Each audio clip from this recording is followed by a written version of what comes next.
I, as a member of Treasury Bench, wholeheartedly on behalf of my party, Bharatiya Janata Party, and my party leadership, and most importantly on behalf of the most popular leader in the world today, Prime Minister Narendra Modi ji, I stand here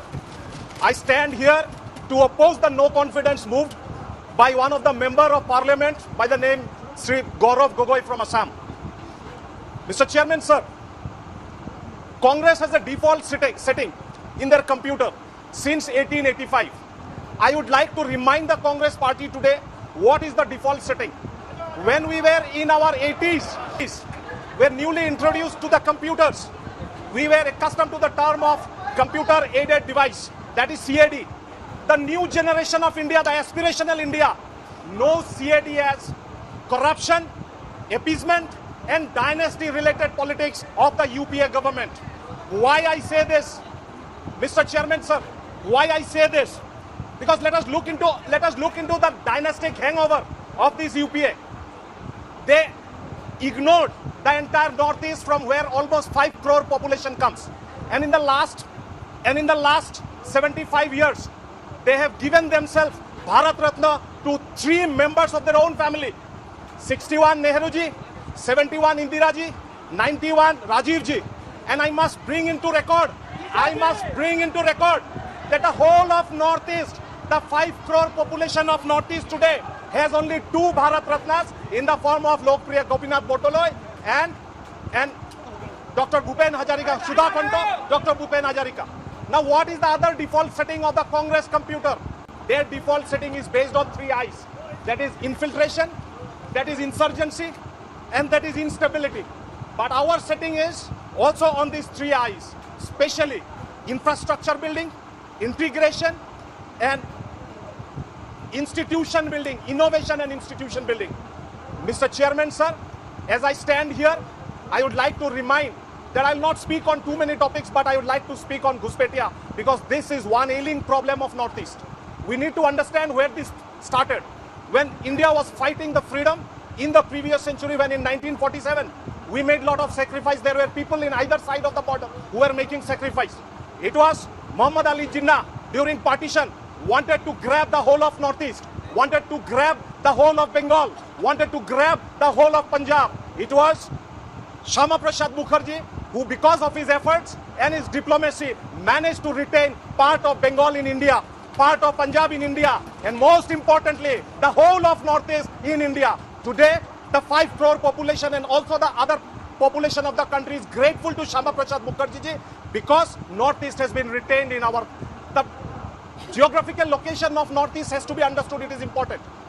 This is because if... Mr. Speaker, sir, it is important to understand.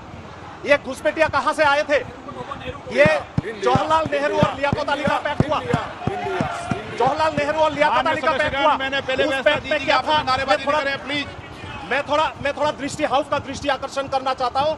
1950 अप्रैल महीना में नेहरू जी और लियाकत अली का pact हुआ। What did this pact say? I would like to draw your attention. This pact says, I quote, the government of India and Pakistan solemnly agree that each shall ensure to the minorities throughout its territory a full sense of security in respect of life, culture, property, personal honor, occupation, speech and worship, subject to the law and morality will be maintained.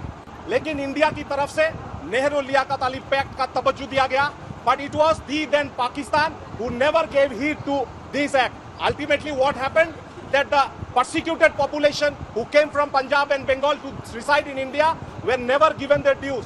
Despite Mahatma Gandhi ji, Nehru ji, Sardar Vallabhbhai Patel and most importantly Shama Prasad Mukherjee saying that we should give rights to the citizen coming from erstwhile Pakistan, it was not given. It was, instead of that, in 1983, a draconian law in the form of IMDT was brought in this house. And during the days of Indira Gandhi, it ultimately gave protection to the Ghuspettiyas, to the immigrants who were illegal. And I would like to bring to your notice one incident that took place in Assam in 94-95 when the then Chief Minister of Assam, Hitesh Soikia ji, just gave a statement that there are around 3 million illegal migrants in Assam. He was made to retract his statement the next very day, unless and until he retracted. People said from High Command here in Delhi that your government will be removed, your government will be toppled. You give a statement so that to retract those issues of illegal migrants. Mr. Speaker, sir, बहुत कुछ बोलना है, लेकिन एक बात बोलना जरूरी है. I am a third generation persecuted person. In 2012, when there was no headway on this citizenship, I went to the Supreme Court of India to file a PIL, and based on my PIL in 2012, Supreme Court gave order to 18 chief secretaries of the state, of all the chief secretaries of 18 states of our country, to give a statement on this. It was following this that Narendra Modi's government in 2019 brought the Citizenship Amendment Act to the House, and it was passed by the House both in Rajya Sabha and Lok Shaba. Today we are at the cusp of history, because we know that in the coming days the Citizenship Amendment Bill will see the light of the day through the rules and regulations that will be formed. Mr. Speaker, sir, my second and last topic of discussion today in this no confidence motion is very, very important, is of national security. When our country got independence in 1947, Mr. Speaker, sir, India did not share a border with China. China का साथ हमारा कोई boundary नहीं था. It is on record. China 1950 में सियांकन को दखल किया. भारत की संसद में बहुत बार आवाज उठा, लेकिन तब का भारत की प्रधानमंत्री ने पार्लियामेंट में आके कोई स्टेटमेंट नहीं दिया. 1951 में चाइना ने तिब्बत को एक्वायर किया, हमारा संसद में आवाज उठा, कोई आवाज नहीं दिया.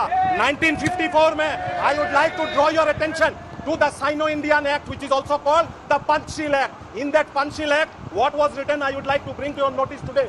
That Sino-Indian Act or the Panchsheel Act said that we will mutually do no aggression, we will mutually respect the territory of each other, we will mutually have all equality and peaceful coexistence. लेकिन China ने हिंदी चीनी भाई भाई का slogan को पीछे से छोड़ा भोका, और 1959 में जब दलाई लामा जी तिब्बत छोड़ के आ गया, और we know what happened following that. On 28th of August, I would like to reiterate, on 28th of August 1959, the then Prime Minister of India, Jawaharlal Nehru ji, came to the Parliament to accept the fact that India had lost Akshay Chin. Mr. Speaker, sir, we know what happened then in 1962. We lost, and why we lost? Because of the nexus of and the unplanned diplomatic planning of Nehru ji, Menon ji, and Biji Kaul, and we lost a lot of territories.